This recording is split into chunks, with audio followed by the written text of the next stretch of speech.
Welcome back to my channel. I'm Traven, and in today's video, we'll be doing a review for Serial Sweet Darkness by Mark Russell.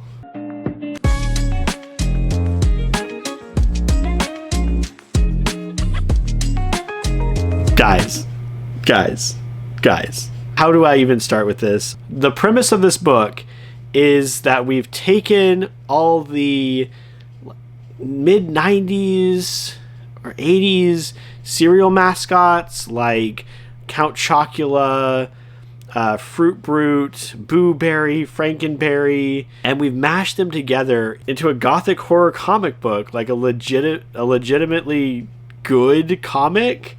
So a few years back, there was that meme of like, oh, Avengers was the most ambitious crossover ever, and then people would put like, the Super Sentai 50th anniversary movie where there's like all the Super Sentai characters from across like the entire run of the show. I think this might be one of the most ambitious crossovers ever, because all those other property, Avengers, Super Sentai, they had like source material to work off of. What did Serial have to work off of? Oh, here's some like monsters that are fruit themed.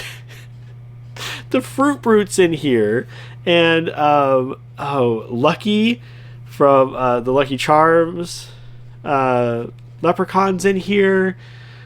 The Toucan Sam's in here. General Mills is a character. General Mills.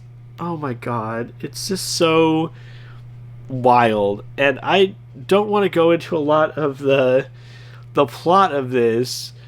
I don't want to have spoilers, so I want more people to read it. But it's incredibly fun, and it works in a way like, okay, so if saying here's a bunch of crazy cereal mascots and we're gonna mash them together into like a Universal Studios early horror feeling comic, if that didn't sell it for you, I don't know what else I could possibly say. Like that's it. That's the brief. And if you're not on board, then I don't think there's anything I'm gonna say to convince you that this is amazing. But I'll do my best. It finds a way to ride this line between camp and serious drama that I feel is very hard to pull off. So you have lines like, "Revenge is the sweetest line. In fact, you could say it's magically delicious."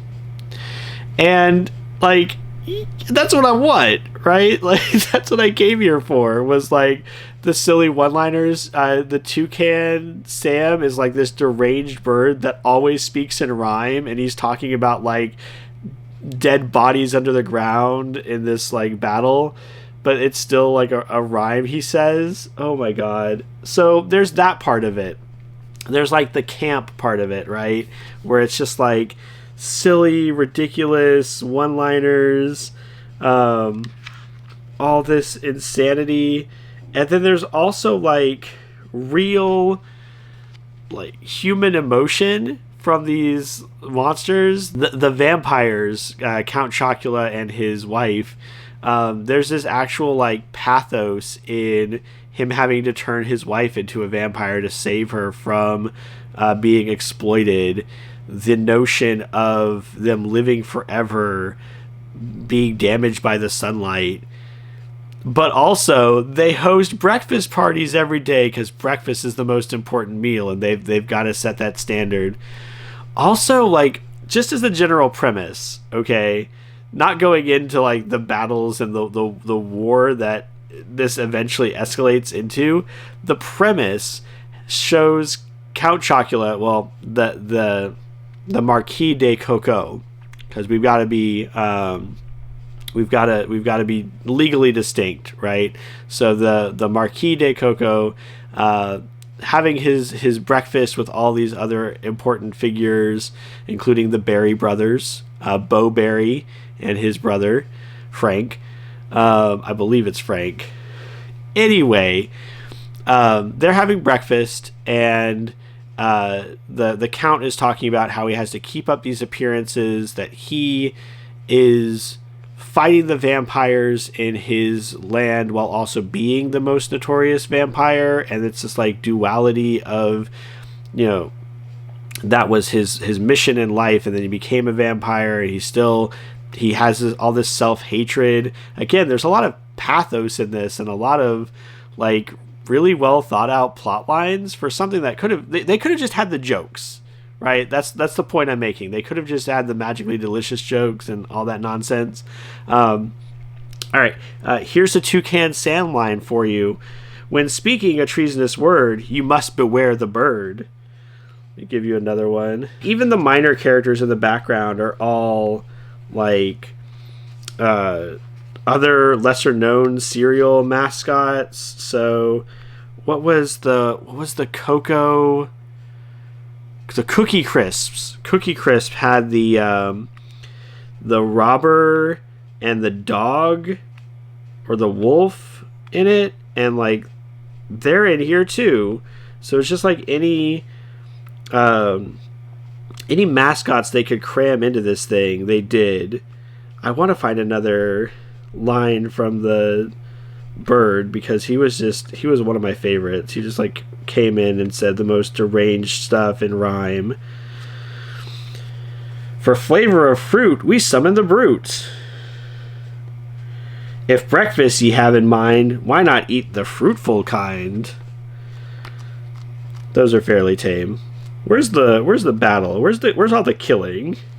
What's he saying over the battlefield? So while I'm looking for this other line, let's talk about Frankenberry. We want to talk about pathos. We have Frankenberry, who's turned into a monster. Very much does the Frankenstein's monster thing of like going out, realizing that he is now perceived as a monster. He has nowhere to go. People are not going to accept him, his monstrous visage, and so he ends up going back to the person who created him, who made him into a monster, and like subjugating himself in front of him, because there's literally nowhere else for him to go. He now embraces the idea that he is this monster. And again, like, we didn't have to go that hard. We didn't have to go we could have just had a crazy little Frankenstein monster. When death comes for you, a little prayer will do. I love pretty much everything about this book. If it has not already been clear, plot-wise. Don't want to get too far into spoilers. We've got, again, the Marquis de Coco, right? He is a vampire. He's trying to keep that secret. That secret gets out. There's also this other battle going on with General Mills. General Mills is trying to expand his empire. He invades the Leprechaun's kingdom in attempting to find this crown that has all the lucky charms on it. The crown confers magical ability to the wearer, including possibly rumored to include the ability to like cheat death. So that's not quite how it works out. Again, don't want to spoil it.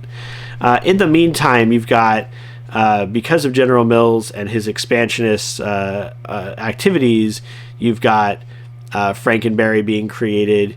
You've got Booberry being murdered and turned into a ghost that then haunts other people. You've got the Count gets involved in all of this. They did not have to do this this serious of a plot. Highly recommend you check out Serial. If the premise isn't enough, know that it's also something that you would really enjoy if you are a fan of like early Universal monster movies, if you are a fan of the original source material like Dracula and Frankenstein. These are pulling the actual like feelings and themes from those titles and putting them into this book, putting them on the skin of, oh, also they're these cereal mascots, and we're going to do some like wink wink nudge nudge quotes ever so often, jokes ever so often. So this is going to get a 5 out of 5 for me. Amazing. I loved it. and I can't recommend it enough. Again, amazing characters, really engaging plot, funny one-liners if you are familiar with the characters that are in here, and it put together in a way that is like truly like unironically really masterful, because they could have phoned this in. They could have made this silly and ridiculous, and it could have not worked at all, right? But to pull all these characters, to make this plot work, to have like this dark gothic setting with these serial mascots as your characters, as your like connective tissue, was really something special and fun.